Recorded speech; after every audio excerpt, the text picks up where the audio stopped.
Okay, we're ready to go? Yeah. Okay. Well, welcome everybody. Sorry we're getting a little bit of a late start here today, but yeah, we've all been hanging out, talking to each other, so that was pretty cool. Thank you all for being here. Sort of expected a little light crowd because it hasn't been that long since I did this presentation for LA, but I wanted to do this as the introduction to the motion picture that we're going to be showing later this afternoon. So thank you all for being here. And I just want to let you know, see, I'm the only person here that came prepared for the movie. I got popcorn. I got popcorn. So with that said, all right. I'm Michelle Evans and thank you for being here today. I wrote a book about the highest and fastest research aircraft to ever take to the skies. It is entitled The X-15 Rocket Plane Flying the First Wings into Space. Now, normally I'd be speaking about the content of the book, the X-15 itself, and the people who made it all happen. However, today I will instead be taking you on a personal journey about why the book was written and how it all happened to bring this book into existence. This is my adventures with the X-15 rocket plane. My journey started when I was in kindergarten and first became fascinated with the idea of writing a book. I was amazed every time that my teacher would transport us across time and space by simply reading. In those days, we were not taught to read until first grade, so I would look at the book she held and wonder at how these tiny words inside would do such miraculous things. I wanted to be able to do that myself. And just so you know, I'm the one in the little striped shirt way over there. This picture was in the Upland News. This is my first newspaper photo that showed up. When my mom died, I went through her stuff and she had kept the clipping. I was amazed. I had not seen this in decades. Of course she kept it. Oh, yes. At the same time, my father worked for a company called Sangamo Electric, setting up expensive multi-track data tape recorders at government locales such as the Naval Weapons Center at China Lake and the Flight Research Center at Edwards Air Force Base up in the Mojave Desert. His instruments acquired telemetry from military tests of aircraft, missiles, and other weapon systems. Most of what he did, he could not share with me. And one morning before going to school, my father asked if I'd like to tag along on one of his trips up to Edwards. I jumped at the chance, although for a 5-year-old kid, it was a scary proposition to head into the desert with aircraft of every sort under the sun, thundering through the clear, bright sky.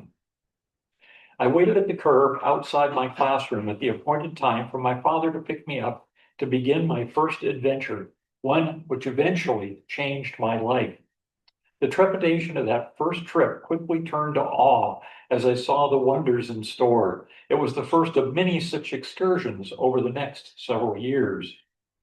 This was the dawn of the era of spaceflight when we could go everywhere and do everything. The moon was within our grasp. The rockets being launched at Cape Canaveral were wonderful and exciting, but I saw them only on television, where on these trips to the other NASA up at Edwards, I could see the real vehicles up close. I also had a young child's delight in getting to meet the people who flew the test flights and lots of others on the ground who truly made it all happen. Since my father also had work to do, he often found a friend who could walk me around on behind the scenes tours. We'd wander through the hangars or out on the flight line to see what was on the ramp being prepared for a future flight or what may have just come back from a sortie. I vividly recall watching with fascination as the X-15 was slung under the wing of a B-52 mothership and made ready for flight. There was so much going on, the jumble of equipment, personnel going about their jobs, everyone often doing things where I had no idea of their purpose. It was paradise for a curious kid with lots of questions and a yearning for excitement. On one such trip, my father's friend decided to take me to see the X-15 simulator known as the Iron Bird. He knew it was in use and thought I might like to see it in operation. It was a long contraption with pipes and wires and sheet metal, looking like something a child such as myself might cobble together out of an erector set. We stood and watched for a bit, then the pilot finished his mission and exited the cockpit.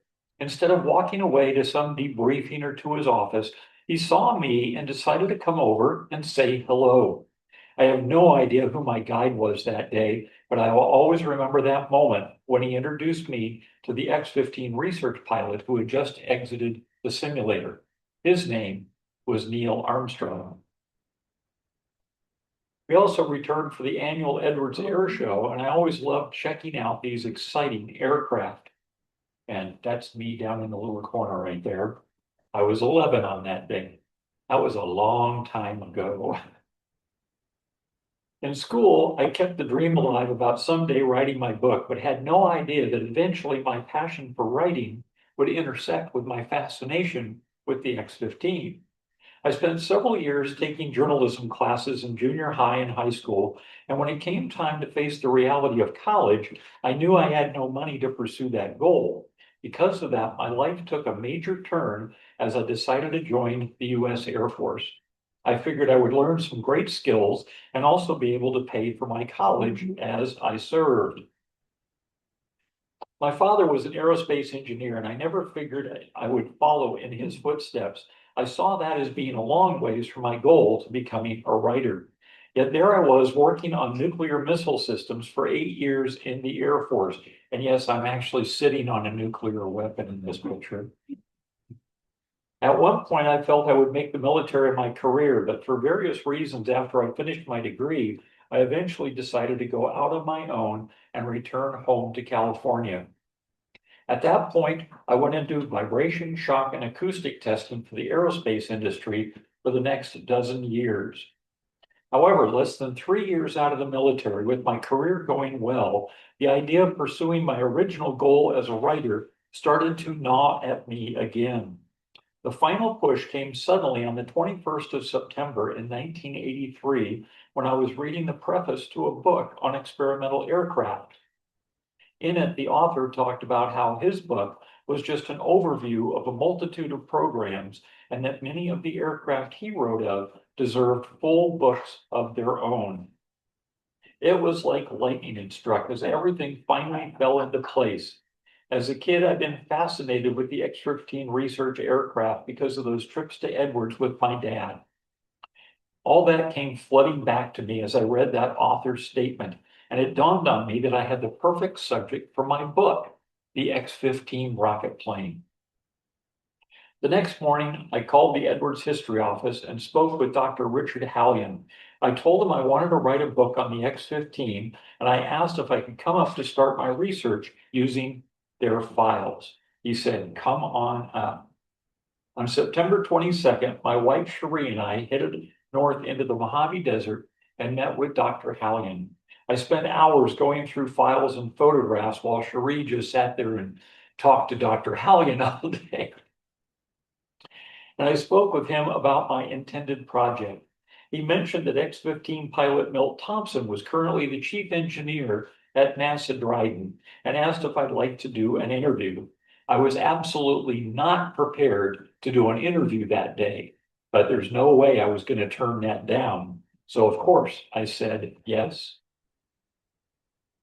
He called Milt, who agreed to the interview, and we headed over to the NASA facility a mile or so from the history office. We sat with Milt and had a wonderful interview. At one point, Milt called in one of his best friends, Jack Koff, from the office next door. Jack was a flight planner on the X-15 project, and between the two of them, Cherie and I had an enlightening and fun afternoon talking about the X-15.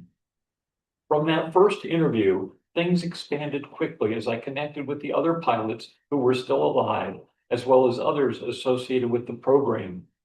There were 12 pilots altogether, and 9 of them were still with us at that time. Joe Walker, Jack McKay, and Mike Adams were gone. But I had hopes of connecting with members of their families in order to tell their stories as well. The 9 X-15 pilots I was able to interview besides Milt were Scott Crossfield, Robert White, Forrest Peterson, Robert Rushworth, Neil Armstrong, Joe Engle, Pete Knight, and Bill Dana. Each was a unique experience. As an example, I contacted Neil Armstrong for an interview. After a couple of months of planning, I drove into a tiny Ohio town on a rainy Thursday afternoon in early May, looking for his office. I knocked on the door, and for a long time, no one answered.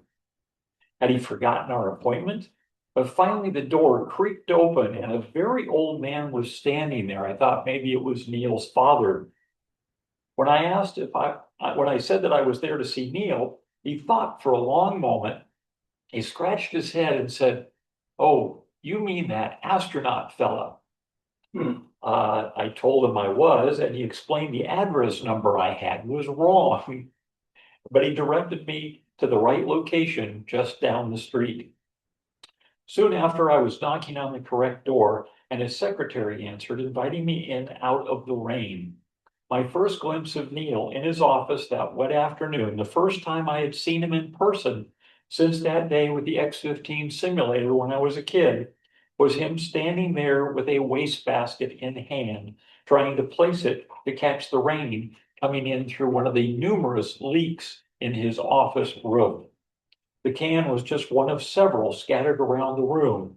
Neil set the can on the floor under the drip. Darling? What? Oh, I'm sorry, I didn't, oh, Yeah, I should. oh, yeah, why is that not staying on?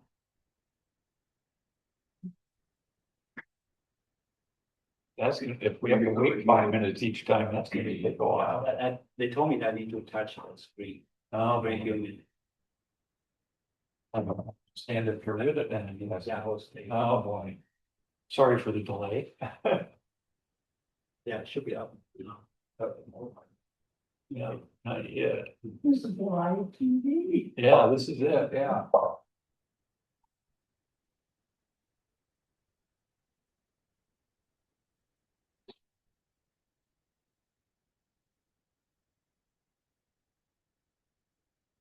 It's not coming on. Oh, that does change the pain. Ah, there we go. Okay. Yeah, I'm seeing it was coming. Hang on. When the band was coming. That's an old projector. Yeah, we didn't have this problem last time we were here. There we go. You didn't know Panasonic built the X-15, right? Yeah. They build everything else. That's true. If it's still like bothering, I can, we have a backup projector. There we go. Okay. I wonder if we should do that for the movie. The sound better come from. Yeah, I don't know. Are you gonna need to stay up here to touch the screen occasionally, or we're gonna have to go through this every 5 minutes? Lunchtime. Okay, well, it's gonna take a long time to get through this if we have to redo it every time. Looking around the room at the mess, he suggested that we find a new place for our interview. So we walked across the street to a neighborhood ice cream parlor. We found a corner table near the front window and sat down to talk. I recall that meeting fondly and can now listen to that tape of his mild but assured voice answering my queries. In the background are various sounds of the parlor, chairs scratching on the tile floor, the cash register ringing up, the tinkling of a tiny bell as the doors opened and closed. This is just one of my many vivid memories from all the interviews conducted for this book and part of my personal learning with regard to the X-15. Earlier on that same research trip to speak with Neil, I had an appointment in the suburbs of Virginia to see the only Navy pilot in the program, Admiral Forrest Peterson. Early Saturday morning, I was looking for his street when I recognized the entrance to the CIA off on my left. Just a few blocks later, I turned into the small cul-de-sac where Admiral Peterson lived. When he invited me in, I immediately saw it would be an informal interview, as he apparently had just awakened and was wearing a light blue robe covered in cat hair. We conducted the interview at his kitchen table as his wife puttered around making coffee and breakfast. Each interview was special. Joe Engel in a dimly lit sitting room with a porthole at the Queen Mary cruise ship in Long Beach. Scott Crossfield on a bench in the echoing halls of the Rayburn Center office building in Washington, D.C. Jack Koff and Milt Thompson at their desks at Dryden on Christmas Day with brownies that Cherie and I brought to share as we conducted another interview. And no, they weren't those kind of brownies. Robert Rushworth with his doormat reading Aliens Welcome, when I went to see him on my birthday. Pete Knight fielding phone calls as he was deciding whether to run for political office for the first time. 17 technicians and engineers from the program in a back room at a restaurant speaking together of their X-15 exploits. To keep each other honest, they quipped. John McTeague proudly displaying a leftover rear X-15 landing skid in his living room. Jim Robertson talking of working on the external tanks, then pulling out numerous display cases of creepy and exotic insects that he had collected from his trips all over the world. Jim Townsend becoming animated with X-15 stories just a couple of weeks before he passed away. Grace Walker and Frida Adams at opposite ends of the country, but both with mist in their eyes as they talked about their X-15 pilot husbands, now long gone. In May of 2004, a breakthrough occurred in my research.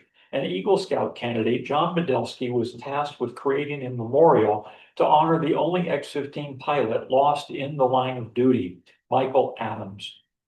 I was invited to the unveiling out in the desert near Ridgecrest where the crash occurred in November 1967. At that event, there were many people associated with the aircraft who were present. Over the years, it had been fairly easy to connect with those on the front line of the program, such as the pilots, managers, and flight planners. But on that day, I was finally able to connect with those who worked in the trenches, the mechanics, technicians, and guys in the rocket shop. I also met other members of Mike's family, which was critical to tell his story. That opened a whole new avenue for me and gave me what I had been looking for to properly flesh out the story I wanted to tell. In the end, I interviewed more than 70 people and created over 1,200 pages of transcripts from those interviews. I also had a couple of thousand photographs that needed to be sorted, scanned, and color corrected. Our beautiful cat, Fluffy, was always there to help in that process. I guess you could call it help. He's walking on my photos. Another aspect of my being able to tell the story properly was to get the feel of the actual places where all of this occurred. This territory was known as the X-15. Oh, sorry.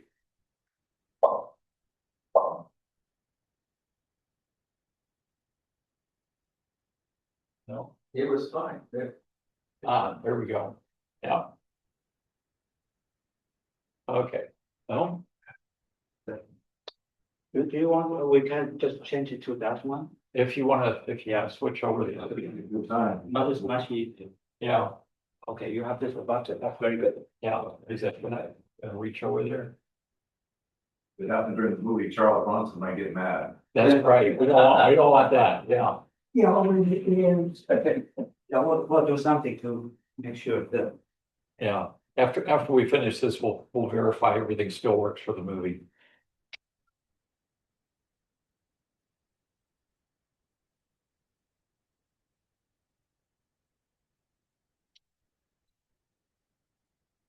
I hope the exit feels more reliable. No.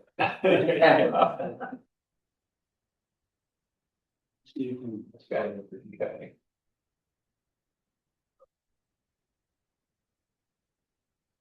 Want to slide the table back some? Okay.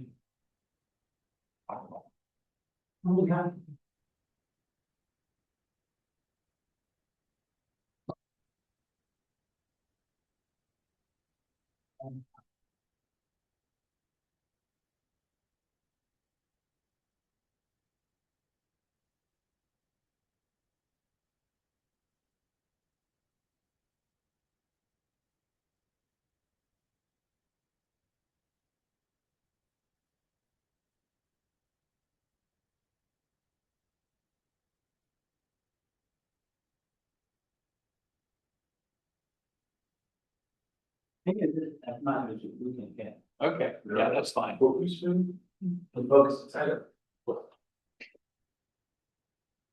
Better? Better, yeah. Okay. Good. Yeah, that looks good. Okay. Thank you.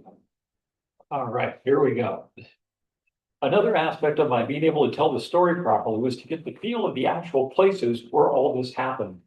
This territory was known as the X-15 High Range. So besides my travels all across the country to research and interview important people, I made several trips to these locations from Edwards Air Force Base to the dry lake beds where emergency landings occurred. To get these places took a lot of research as no maps existed to show the way. Sometimes it took multiple trips in order to find the right location and how to get there. Here is the Beatty High Range radar site in southern Nevada as it appeared during the X-15 program. There was an easily traversable road in those days to get up the hill from the main highway. When I went searching, that road had deteriorated into a jumbled mess. It is a steep dirt road that became totally inaccessible about halfway up. I carefully drove as far as I could. Then I had to apply the emergency brake and hike the rest of the way up to the top. I then turned south and walked along the ridgeline to where only the concrete pad remained to identify the site. Once there, I sat down and scanned the valleys on either side of me and tried to envision what it had been like to work in such a place in the wilderness. I drank some water and munched on peanut butter crackers before making the journey back down the mountainside to my car, which was still securely parked right where I left her.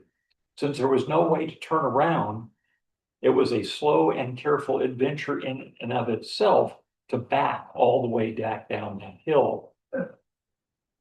The second high range radar site is at much further drive and is outside Ewing, Nevada in the northeastern portion of the state.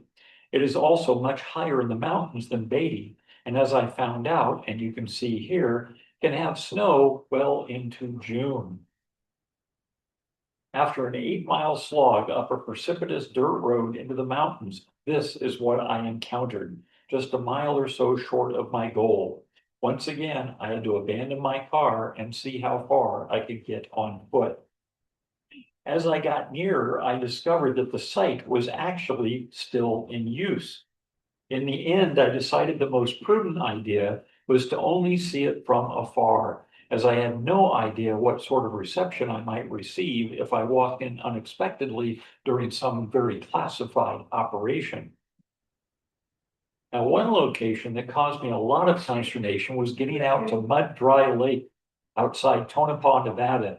This was an important site where 4 of the 12 X-15 emergency landings had taken place, including the most serious of these mishaps when Jack McKay had a near fatal accident there on 9 November of 1962. On landing, the left rear skid collapsed and the X-15 rolled over onto its back, trapping McKay inside. I felt it was important to figure out what it would take to get out there, and it took me several attempts to do so. My first try to traverse the 14 miles of dirt roads ended when the clouds opened up with a thunderstorm. I needed dry conditions in order to make a safe trek. I certainly didn't want the name of Mud Lake to become a reality. On my next attempt, I finally met with success, seeing the vistas exactly as it had looked 4 decades previously. Here is the exact same spot in 1966 after Bob Rushworth's final X-15 flight ended in another emergency landing at Mud.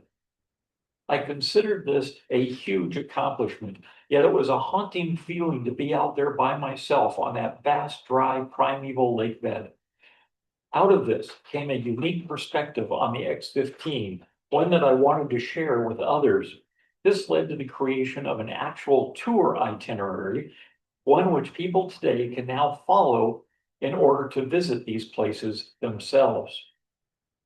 Traveling from where the X-15 was first manufactured at North American Aviation near Los Angeles International Airport to the Antelope Valley where the pilots and others had their homes, to the radar sites and dry lake beds, to the resting places of those people where we can pay our respects for their courage in advancing our knowledge of aerospace, and to revisit the same places that people like Jack McKay went to with his children in the 1950s, such as the beautiful Red Cliffs area where Cherie and I recreated their iconic image more than a half a century later. The next part of my adventure took me across the country, hunting down the actual X-15 hardware, as well as the X-15 mock-ups that are still in existence. One superb mock-up was used in the filming of the only fictional motion picture to feature the X-15, entitled appropriately enough, X-15, which we will all be seeing very soon. The stars included Charles Bronson and Mary Tyler Moore, who showed off her great fashion sense around hypersonic aircraft, high heels and all. After filming was completed, the mock-up went into storage until being sent to New York for the 1964-65 World's Fair, where it was on public display for 18 months. During the run of the fair, it was even modified into the advanced X-15A2, which included the addition of 2 external tanks. On the real vehicle, these would extend its speed range by nearly an entire Mach number. The World's Fair ended and the mock-up went back into storage, eventually to be acquired by the Pima Air and Space Museum in Tucson, Arizona, where it still resides today. The U.S. Space and Rocket Center in Huntsville, Alabama, was home to an X-15 mock-up for many years before being donated to the Cosmosphere Museum in Hutchinson, Kansas, which specializes in the restoration of historical aerospace artifacts. It received a new paint job, a new tail number, but never went on display. The Evergreen Museum in McMinnville, Oregon expressed interest and gave it an excellent high-flying home. One last mock-up exists, which was a pet project of X-15 pilot Milt Thompson. Once created, it was mounted to a large pole where it resided for several years until a huge windstorm buckled the fuselage and they had to take it back down to the ground. It had to be brought down and is safely now tucked away until it finds a safe display location, most likely at the new Flight Research Center Museum now being constructed at Edwards Air Force Base. Now, there are 2 B-52 motherships which carry the X-15 to altitude for the start of each research mission. These were a couple of the very first B-52s ever manufactured, and both of these aircraft still survive today. B-52 number 8 has a new home just outside the north entrance to Edwards Air Force Base, where it served the X-15 and other research programs for decades.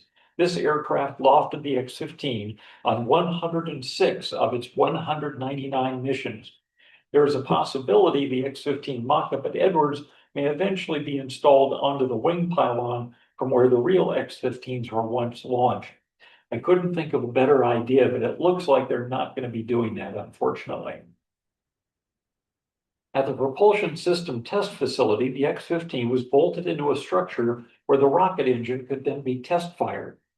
Between the 2 test stands was the blockhouse where engineers and technicians would be safe if anything went wrong during the firing. You'll actually see that in operation during the X-15 movie here later this afternoon.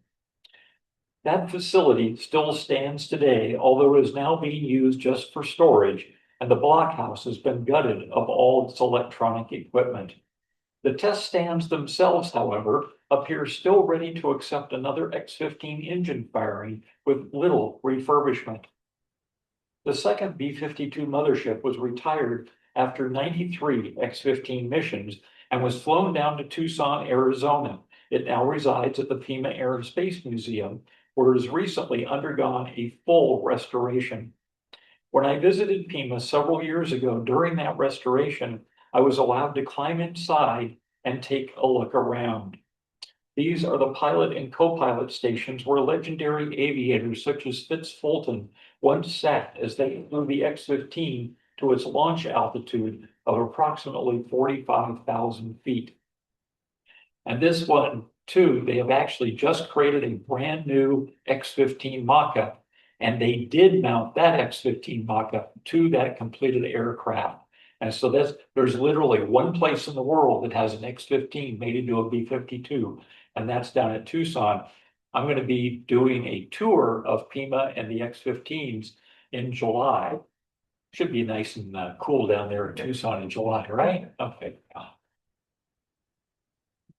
Now, three X-15s were built by North American Aviation to conduct the 10-year-long program of hypersonic research. The number 3 aircraft was lost in November 1967 and took the life of pilot Michael Adams. The number 2 aircraft was modified into what was called the X-15A2 with those external tanks to extend the range and speed of the aircraft. This vehicle now resides at the National Museum of the United States Air Force in Dayton, Ohio. Here it is seen under the nose of the huge Mach 3 experimental bomber, the XB-70A, which was also built by North American. The number 1 aircraft was the first to take to the skies on 8 June 1959, and it performed 81 successful missions during the program through 24 October of 1968.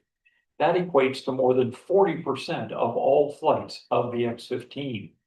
It now holds a place of honor in American aerospace history and resides suspended from the ceiling at Smithsonian's National Air and Space Museum in Washington, D.C. That museum is well worth the trip just to see this amazing aircraft that flew more than 6 times the speed of sound and higher than 50 miles into space, earning 8 of the X-15's 12 pilots their astronaut wings. They've been doing a lot of refurbishment. The X-15 is back up where it belongs now, but they've been going through this whole place, and it will reopen in July for the 250th anniversary of America. And it first opened 50 years ago on the 200th anniversary of America during the bicentennial. When I first started my interviews back in the 1980s, pilot Robert White resided in Germany. We conversed through snail mail. Everybody remember snail mail? Yeah, across the Atlantic, but nothing can compare to actually sitting down with someone in person. Bob eventually moved back to the United States and settled in Florida. He was the last X-15 pilot that I was finally able to sit down with in person in May of 2006. Even though I spoke with others after this date, I consider that cross-country trip to see him as the completion of the primary research to write my book that had started back in September 1983, nearly a quarter of a century earlier. At the time, I considered this the culmination of what I had set out to do, but had no idea it would be more than another 5 years until the book would be written, and nearly 7 more years until it would finally be published. To get the book done required a lot more than just sitting down and writing it all out. I had to find a publisher, and that took me to my friend Francis French. He co-authored the first 2 books in the Outward Odyssey series from the University of Nebraska Press. He also drove up from San Diego and spent the day with us 2 days ago, which was pretty cool. One day we met up at a favorite place called Killer Pizza from Mars in Oceanside. If you have not been there, you must go. It is just best place for great pizza and lots of cool space memorabilia. The guy's father used to work for NASA. And when his dad died, he saw all this stuff and it's like, I want to open a pizza place and I think I know the theme I'm going to use. So this is what he did with all his dad's stuff. So Francis asked me that day if I was still working on my X-15 book. I said, yeah, but I had no idea of where to go from here. He said the University of Nebraska Press might be interested to have my book as part of the Outward Odyssey series. Things progressed from there by meeting with Outward Odyssey series creator Colin Burgess from Sydney, Australia, then in having to write a book proposal. This was a huge hurdle for me because at that point, I truly had to get things organized. How was I planning to put together this book? What was the goal? How would the chapters be laid out? It got me to finally focus on exactly how this would come together into a coherent story. I knew immediately I did not want to just have a standard old chronology or something. What I finally hit upon was to make each chapter as a mini biography of one of the 12 pilots, with an emphasis on their time in the X-15 and how they affected the outcome of the program. With Colin's immense help, and once reviewed, my proposal was accepted. But then things got a bit complicated for me. As at the time the contract came through for signing, I was confined to a nursing home after an accident which cost me two severely broken legs. Unsure if I would even walk again, I spent 3 months healing and rehabilitating and sat in my wheelchair to sign the contract that day in February of 2009. At the time, I had grave doubts on if I would ever be able to do the writing, but I moved forward to give it a chance to happen.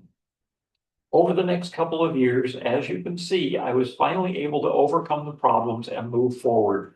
I started putting it all together and actually got the writing of the manuscript going, completing the introduction on 8 January of 2011, and my first chapter on February 6th. Exactly 6 months later, and just 1 week behind schedule, I completed the book and got it sent off to the publisher. Those months of writing were a real roller coaster. I got very little sleep and rarely left my desk for more than an hour at a time. I needed to write down all those stories that had been bouncing around inside my head for decades. I would write deep into the night, read through it to myself. Then when Cherie was awake, which isn't that often, I would have her sit down and I would read the manuscript to her. There were times I wrote something I thought was brilliant, but Cherie would never let me get away with anything and always bring me back down to earth. Reading it out loud to her was the best thing I could have done. It ensured that everything made sense and was a great way to catch even small typos and other errors. Colin told me afterward that he had never received a manuscript requiring so little editing. The last hurdle then was to find someone to write the foreword for my book. The person who accepted the challenge was X-15 pilot Joe Engel. He became a good friend and we did several events together over the ensuing years. It took me nearly 28 years to get to this point. From that moment, I first decided to write about the X-15, one that I truly thought would never happen. It was a huge relief to know I had accomplished what I set out to do way back in kindergarten. It would be another 20 months until publication actually occurred, but I had my hands full during that time, such as working to put together my website focused on the X-15 and the book. Another aspect I had never considered a possibility was creating new artwork that could be used in the book. About 6 years prior to going to print, Tommy Eriksson from Gothenburg, Sweden, dropped me an email to introduce himself.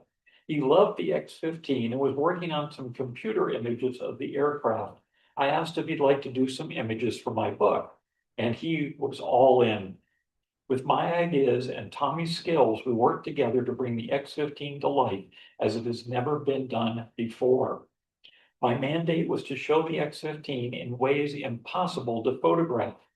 Here, Tommy shows us what no one else has ever properly depicted: the X-15 in zero gravity, flying in space with experiments deployed, gaining new knowledge for science and exploration, the true purpose of the X-15. And the nickel alloy skin of the X-15 Inconel X glowing at more than 1,300 degrees during re-entry. I considered Tommy's image, Rocket to Space, as being the perfect book cover.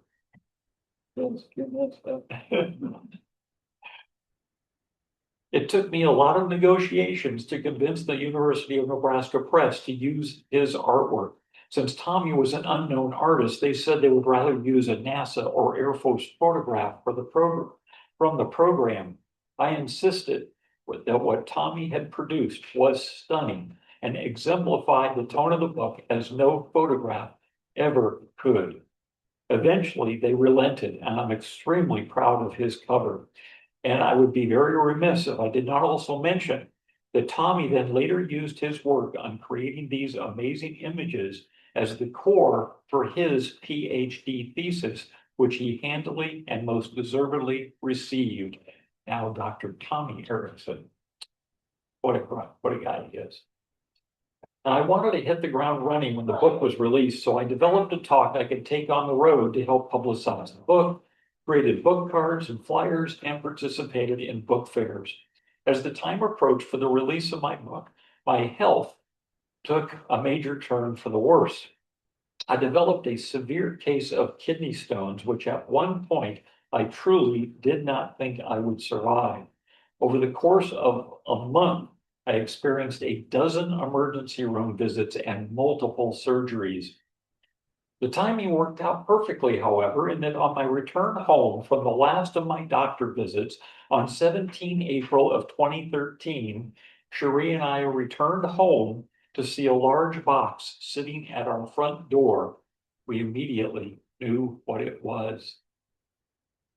Whatever medical problems I had at that moment, my recovery was complete. I grabbed the box and brought it inside, quickly slicing it open to find my books inside. It was a moment that I had waited for all my life, actually holding a book in my hand that I had written myself, telling the story I never thought I could tell. To this day, it is something I look at and marvel that I was ever able to accomplish any of it. But it is the thing I am most proud of, outside the love of my beautiful wife, Cherie. Soon after, Colin happened to be flying into Los Angeles from Australia, so we met him at the airport to celebrate. And not long after that, we met up again with Francis to have another great pizza to celebrate at the place that started the entire publishing process. Without that first conversation with Francis in 2008 about the book, this moment of having completed my book might never have happened. 4 days later, visiting the local Barnes and Noble, there was my book on the shelves. The manager asked, and I gladly autographed them for the store. One customer even bought a book right there while I was signing. A long time before all this, a few years after I started my research, I started giving talks on the X-15. The very first was at Vandenberg Air Force Base on the Central California coast on 23 July of 1987 as part of their Space Week celebration. I have been led to believe this would be a high-level talk with officials from the Air Force and other bigwigs. So I prepared with a huge technical slide presentation. Yes, actual slides and a projector in those days. When everything was set and the audience started to file into their seats, instead of a lot of military uniforms, in walked a bunch of school kids. To say it was a total disaster is one of the biggest understatements I can ever say. I learned a huge lesson that day and have been fortunate to never have a repeat of an event like that. Later that year, I did my talk for the Rockwell Family Night event at the Downey Space Division. This is the company that had previously been known as North American Aviation and had manufactured the X-15 back in the late 1950s. This talk went much better and was very well received. One of the first people I had interviewed for my book, flight planner Jack Koff, attended that evening, and it was an exciting time. It also included the first display that I created, including models and photographs from the X-15 program, sort of like what we did over here today. Years later, once the book came out, I developed a whole new presentation based on the transcript itself. So it benefits from my years of research and includes quotes from many of the people that I interviewed. That talk has now carried me throughout the United States and even across the world. I have currently given over 180 talks in 19 states, 6 countries, and on 5 continents. One of the most amazing locations where I've done my presentation has to be in January 2023 in Antarctica with my good friend Michael right here, who made this all possible. I cannot thank you enough for being here today, Michael. The ship had just left the Antarctic Peninsula an hour or so before as we started back across the Drake Passage toward Argentina. The waves pounded the World Traveler. The Vasco da Gama Theater where I spoke was at the bow of the ship, and water crashed against the hull just yards away under my feet.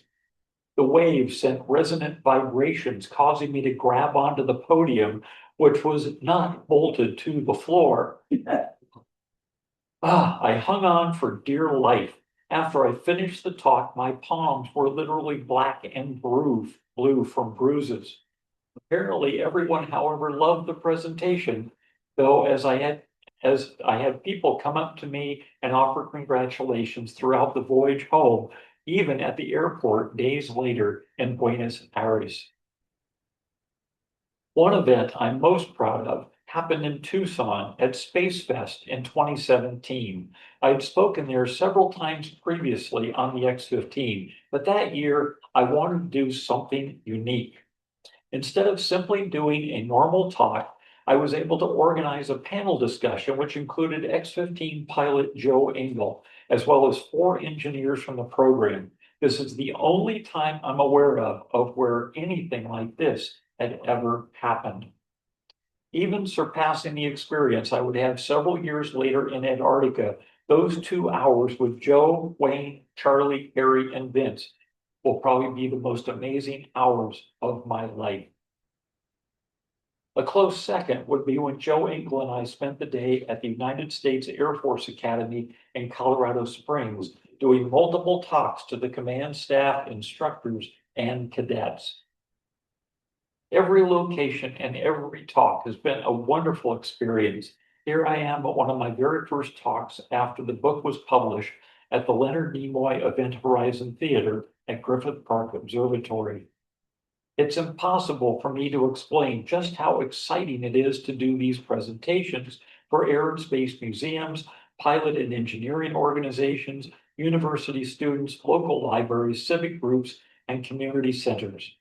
Examples include the Florida Institute of Technology, which included 2 space shuttle astronauts in the audience with Winston Scott and Sandy Magnus, and the Western Museum of Flight, where I have now spoken 3 different times doing my presentations.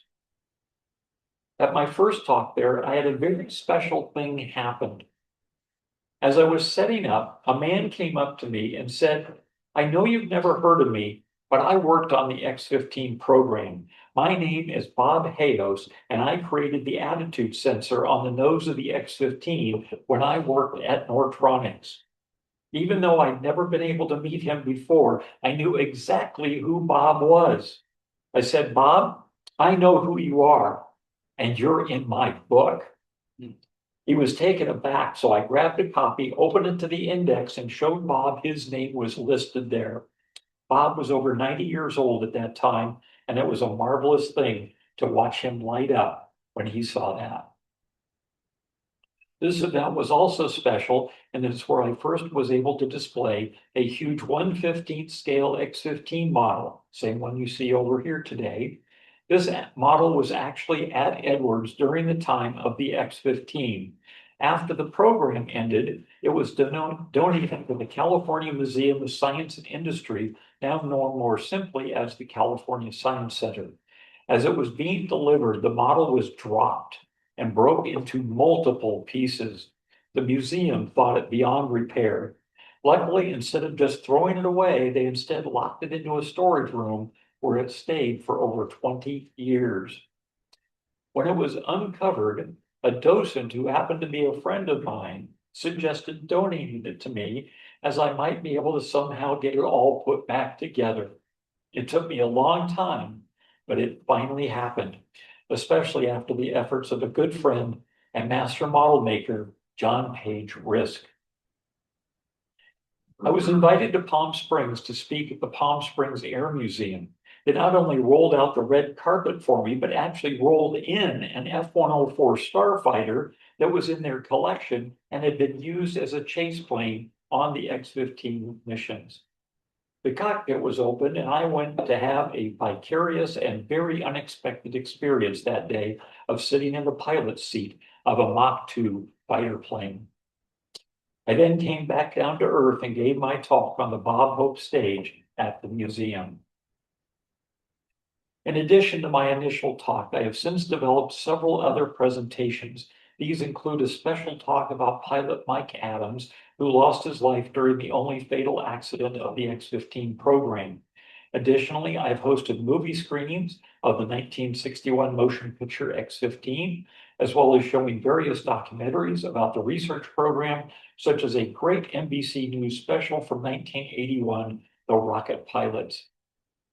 Another very special event was at the Joe Walker Middle School at Quartz Hill in California's Antelope Valley, celebrating the 50th anniversary of the school, named in honor of X-15 pilot Joe Walker.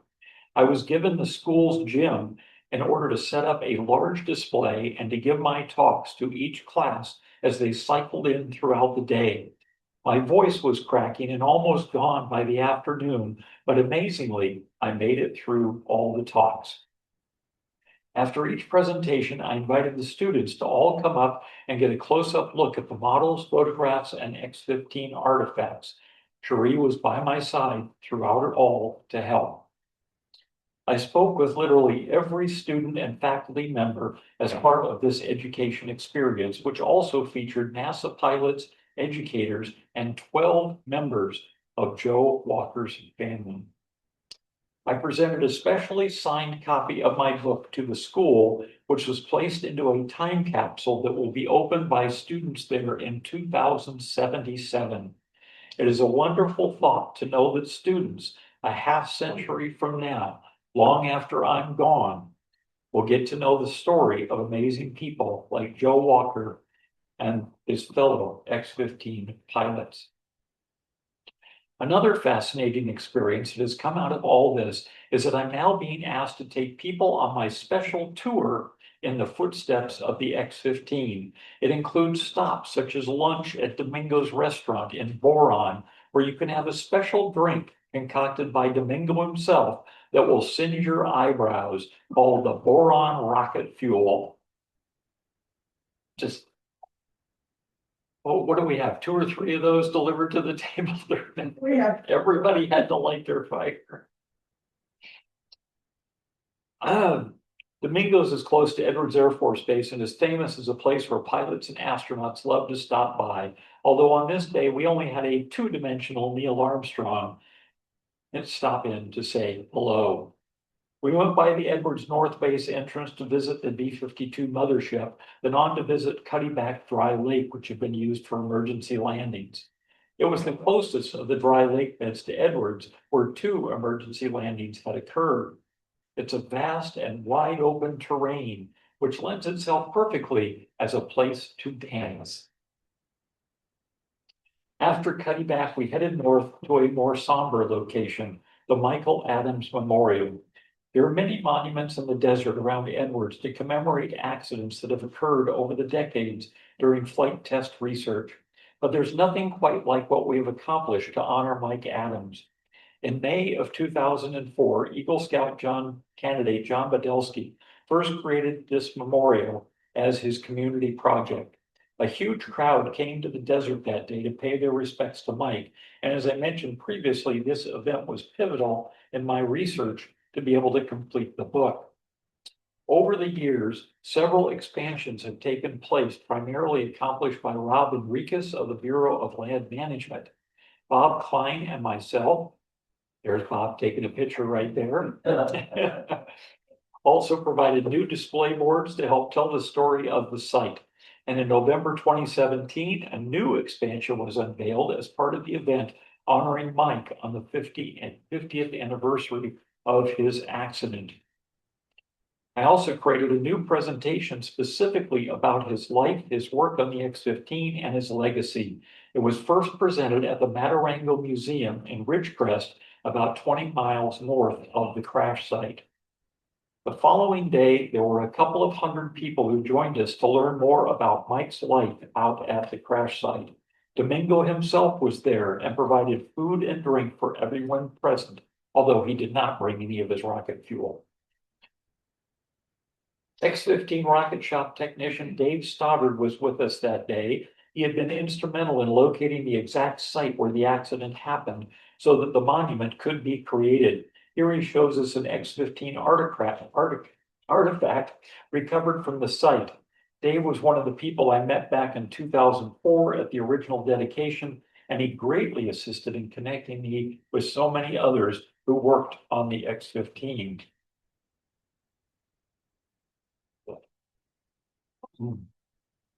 Dave survived into his 90s. After he passed away, all of his X-15 artifacts he bequeathed to me. And I've had them at many other presentations and stuff. And they're now going up to the Museum of Flight in Seattle for permanent display, which is pretty amazing. So thank you, Dave. This image shows two of the four large display boards that I created to tell visitors about the X-15, the people involved that made it all happen, and about Mike and the accident that took his life. Present that day were two representatives of Mike's family, his son Brent and nephew Dave. Immediately following the event that morning, we all went a few miles south to the Ramsburg Opera House. This town has a population of 65 people. Yet that afternoon, we packed the 1885 Opera House to capacity to hear about Major Adams and the X-15. Sitting in the front row were Brent and Dave. To say that I was never more nervous about giving a talk would be a severe understatement. I hope that they would appreciate the story I told of Mike, and afterward I was relieved when they said I had definitely done him justice. I originally thought I would only give this talk once or twice, but today I continue to be asked to give this talk as part of the presentations I do of the X-15. My analysis of the accident is being used by engineering students and also cadets at the Air Force Academy. Over the years since the Adams site has been expanded exponentially, many people have come from all over the world to seek out this spot and pay homage to Mike. It is monitored by the BLM as well as myself and many others to protect the legacy of the X-15 and all those involved in the program. Since then, I've been a technical consultant on the movie First Man and also for National Geographic Television's The Real Right Stuff. In addition, I had a profile in both the Orange County Register as well as Newsweek magazine.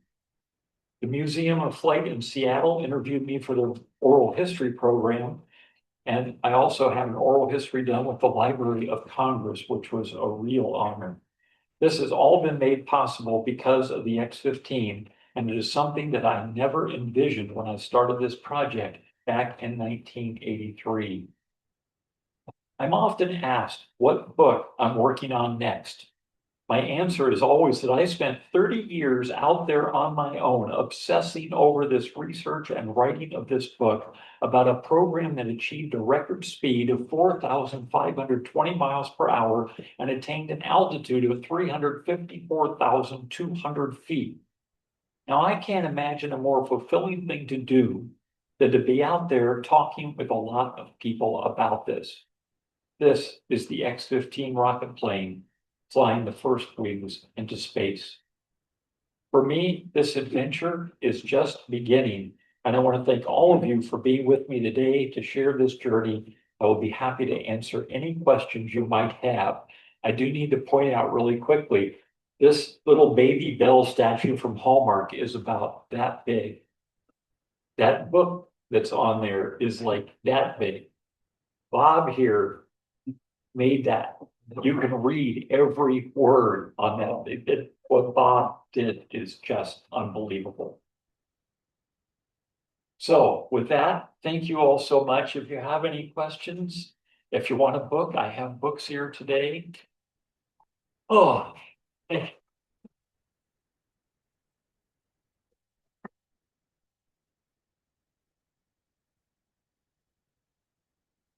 yes, So most people sadly probably don't even know about this program. yes. How do you, other than doing these lectures and things, how is this program kept into history? How is it kept into the people learn to know about it still? Mainly through me, my gosh. Okay. As well as say, I travel all over. I mean, it's amazing. This book came out in 2013. It'll be in April. It will be 13 years since it was published. And this is my 181st talk today. And I actually seem to be getting more talks now than I did when the book first came out, which is just wonderful. So the word is getting out. I get emails from people from all over the world. The very first fan letter I got was from a guy in Poland, of all places. That, it's just amazing the reach of the X-15. And the fact that I've been able to speak in so many places and to continue to do so, as I say, the time when I was with you in Antarctica, that I can never say thank you enough for allowing me to do that. As I mentioned, there's even a connection to Antarctica in the X-15 because of a fictional book that was written called Mike Mars, South Pole Spaceman, which I talk about in my other talk. I had that book with me that day in Antarctica as well. So it's really great. And it is amazing to run across the people that do know about this aircraft. I've had so many people. Cherie and I have a friend who works out at a local Walmart.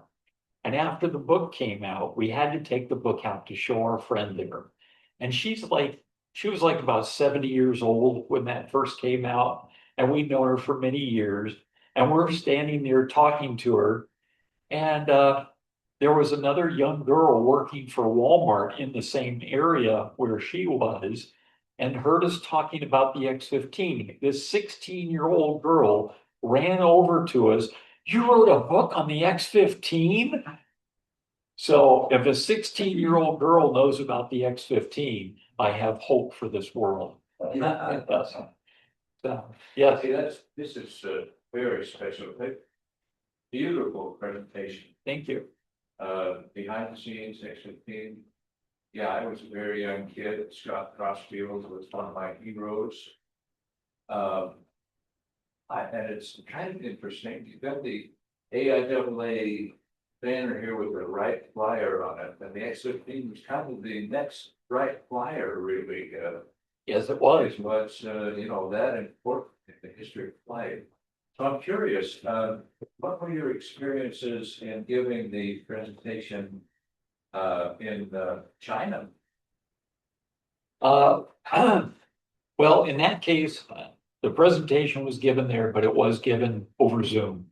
So I was not there personally to give that one, but it was for a group in China and Hong Kong. And they asked me to do it. It was actually during the pandemic.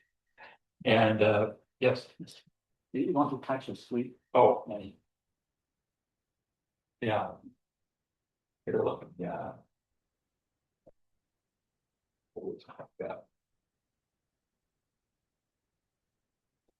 Oh.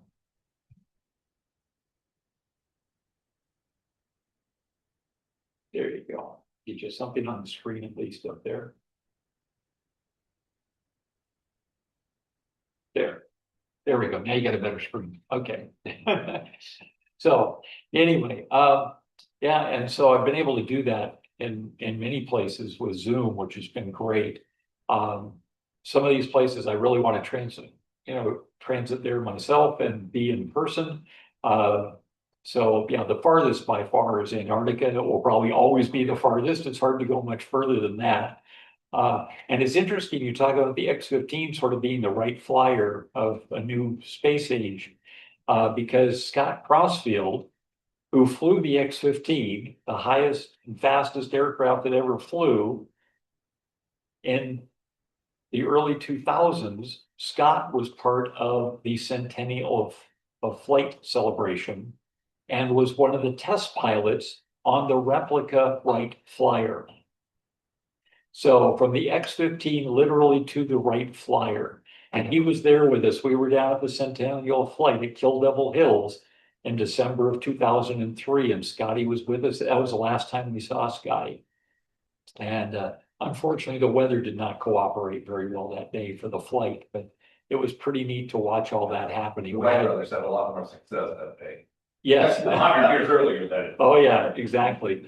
It was much different out there 100 years before. And of course, the Wright brothers had this option of saying, this is the day we're going to fly. Right. This is when the winds are working with us, everything else. And the day we were there, it was too warm. It was rainy. The wind was not cooperative. So it was not a really great day to be trying to fly. Right. But the Wright brothers we don't care what happens 100 years from now. We just want to get off the ground today. And they had a much bigger success. They also had a much smaller crowd. There was what, like 3 people on the island with them that day. The one guy who took the famous photograph. And we had thousands of people there at the Wright Brothers I Memorial. thought they could do it, so. Yeah. Go up. Yeah, and they did fly that replica several times. They definitely made a success of it. But at that day, at that time, trying to replicate it at the exact time, Yeah. it just didn't quite work. Rain does not bode well for flight on an Mother aircraft Nature like has that. her own way. Oh, yeah, yeah. Yes, Yeah, I was, when you visited Cutty Back, Dry Lake and Mud Dry Lake and other dry lakes, did you ever take the opportunity to hunt for meteorites? Like, these are some of the best meteorite hunting areas in the world. Like a Griffith Observatory, many people have gone out there for meteorite hunting at Cutty Back and Mud. oh, yeah. No, I never did any meteorite hunting myself. We were just out there to document the area, making sure we got out to the locations. So I could show correctly on my maps and my descriptions on how to get out there for different people. So, no, I never did any meteorite hunting.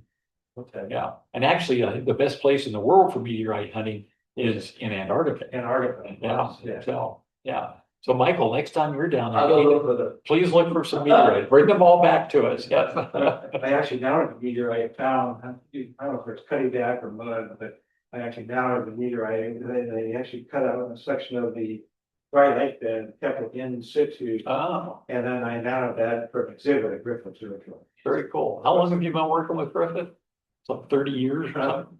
Since 1979. Wow, okay, even for, yeah, so almost 50. Yeah, Yeah. pretty close, yeah. Yeah, you've done some wonderful work and can't thank you enough. Bob is also the one, if you go over on the table, you'll see the artifacts near the tail of the X-15. Those are actual pieces of X-15 number 3, which were recovered after the Michael Adams accident. Those pieces, the 2 RCS thrusters, 1 wing thruster and 1 nose thruster, have actually traveled into space and back. And one of the X-15 guys found those thrusters in a trash can at NASA Dryden, and he pulled them out. He tried to give them to the Smithsonian. They didn't want them. Dave Stoddard told him, well, gee, you should probably get them to Michelle, because she could probably do something with them. So I proudly carry those around, and Bob created the display case that they sit in. Yeah, Bob does just amazing work with that stuff. So thank you again, Bob. Take a bow, take a bow. Yes. was there a X1 through 14? Yeah. Did not work? Oh, no, they were there for different programs. The X1 is the first vehicle that ever flew faster than sound back in October of 1947, famously with Chuck Yeager as a pilot. And then, X2, X3, all the way up through X15. Some of them were unmanned. There was like an X14 was a rocket. The X3 was a really bizarrely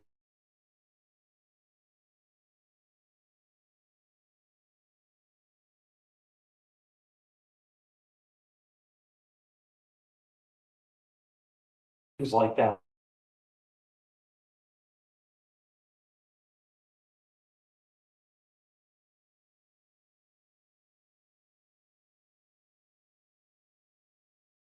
Sonic vehicle, it's called the boom test vehicle. They're trying to mitigate the sonic boom of supersonic aircraft, and that just has had, what, 2 flights, I think, is how far they've gotten so far. They haven't gone supersonic yet, I believe, but that's what during flight testing right now, so, But this kind of thing doesn't get press anymore, yeah. so if Oh, you're yeah. interested in this kind of work, with a website, I guess, or a Well, you Instagram link. definitely have my website, and I'm Yeah. glad to hand you my cards and stuff if you want. Yeah, that's what we try to do, is let people know more about this, and the word is getting out. I mean, the book, it's been out so long, and it's still a great selling book. It's on the permanent list for the University of Nebraska Press. They're keeping it in publication from here until whenever, so I'm very proud of that. These are the latest soft cover that they now have out. So it's really great that UNP has been behind this so much. They really support this and have continued to do so for a long time. Yeah. And Yes. there's Oh, at, the University of Alaska. oh, it's in the Orange County system. I presume it's in the LA County system too. Places like that. Yeah, we've seen it many different places. I still keep watching, like we watch the news and after COVID, they do a lot of remote interviews now where people just do it via Zoom and they always have like bookshelves behind them. And I keep waiting to see if I ever find somebody that has a copy of my book behind. That would be so cool if that. Their own book. Yeah, yeah, they always have their own books there, but yeah. So, yes, As a kid, I wondered why the X-15 was painted black and then later it was a light gray. well, it was painted black primarily because they knew that eventually what would happen is that the Inconel X skin, as it gets heat treated in flight, it darkens. So like on the rollout, they had taken the very silver looking vehicle and painted it black. And they also were able to put on all the logos and things like that. And then later, the paint eventually just disappeared. And what you see the X-15 in later in the program, as you'll see like in the movie here later, will be the X-15 in its natural coloration, which is the aged Inconel X. And it's sort of a blue black color, sort of gray, just depends on how the light hits it. And that's the way they both are in the Smithsonian and the Air Force Museum now too. So you can see it in its natural habitat, so to speak. Yeah. Any other questions? Okay, well, we'll prepare for the movie here in a few minutes. And I hope you'll get a chance to check out the display. This is a special display. I have my small display at the front is the thing that goes with this adventures talk, showing the 3 vehicles that have had such a deep impact on my life. Also, I have a copy of the front page of the World Traveler newsletter that was put out to everyone to let them know about my talk that day in Antarctica, which again, thank you, Michael, for putting that out. And then the rest of the stuff over there, I have all the lobby cards used for the movie X-15, Charles Bronson, David McLean, Mary Tyler Moore, all the people, and a bunch of the stills from the movie as well, so you can get some behind the scenes look. And then at the far end, you'll see some of Tommy's artwork and stuff there that I wanted to highlight as well.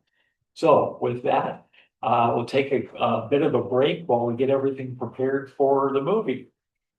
Thank you so much. Yeah.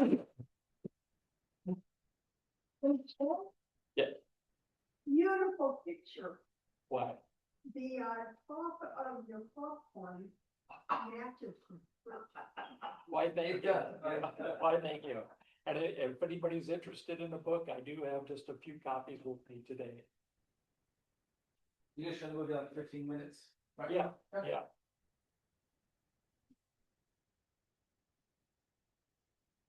And the back